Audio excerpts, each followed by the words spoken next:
Pemirsa, fenomena banyaknya pasien anak-anak yang cuci darah menjadi alarm bagi orang tua, terutama faktor gaya hidup. Pemerintah pun menerbitkan PP nomor 28 tahun 2024 yang diharapkan mampu membatasi konsumsi kadar gula.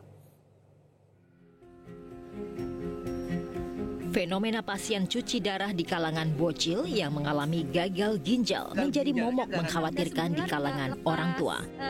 Para anak-anak ini sudah harus bolak-balik ke rumah sakit besar untuk dilakukan hemodialisis atau cuci darah rutin.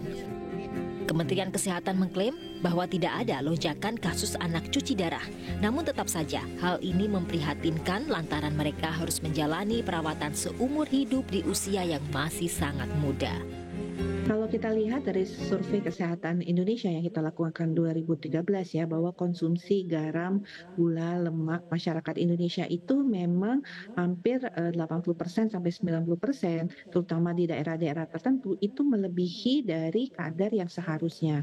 Nah, kita tahu bahwa kalau kemudian konsumsi ini berlebihan dan bahkan sudah dimulai pada usia anak-anak, itu tentunya akan menimbulkan faktor resiko. Kita tahu garam, gula, dan lemak ini merupakan faktor resiko dari penyakit tidak menular. Nah, kalau kita lihat ya secara umum kasus gagal ginjal pada anak itu memang ada, tapi sebagian besar itu terjadi karena kelainan daripada ginjal yang mungkin terus lama-lama berkembang dan akhirnya menimbulkan ya gejala gagal ginjal akut. Memang kita tahu ya gagal ginjal akut atipikal yang kita sempat ketahui di tahun 2022 itu memang kasus terbanyak karena terjadi jumlah kasus gagal ginjal akut yang meningkat secara tajam.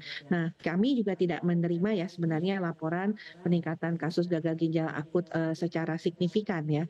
Mungkin pada rumah sakit tertentu terlihat adanya peningkatan kasus tersebut, tapi mungkin karena mereka ini adalah rumah sakit rujukan utama ya, sehingga memang kasus-kasus yang sudah berat atau kasusnya penanganan lanjut itu dirujuk ke rumah sakit ini. Nah, ada sejumlah faktor yang menjadi penyebab anak-anak terkena gagal ginjal atau berkurangnya fungsi ginjal. Yang menjadi perhatian bersama yakni peran orang tua dalam pola hidup anak, termasuk mengatur asupan gizi anak. Pekan lalu, pemerintah juga telah menerbitkan PP nomor 28 tahun 2024 yang merupakan aturan pelaksana dari Undang-Undang Kesehatan nomor 17 tahun 2023 tentang kesehatan.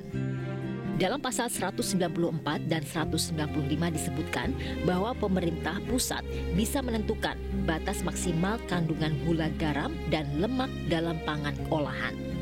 Selain itu, produsen maupun distributor juga wajib mencantumkan label gizi, termasuk kandungan gula garam dan lemak dalam produk kemasannya. Jelajahi cara baru mendapatkan informasi. Download Metro TV Extend sekarang.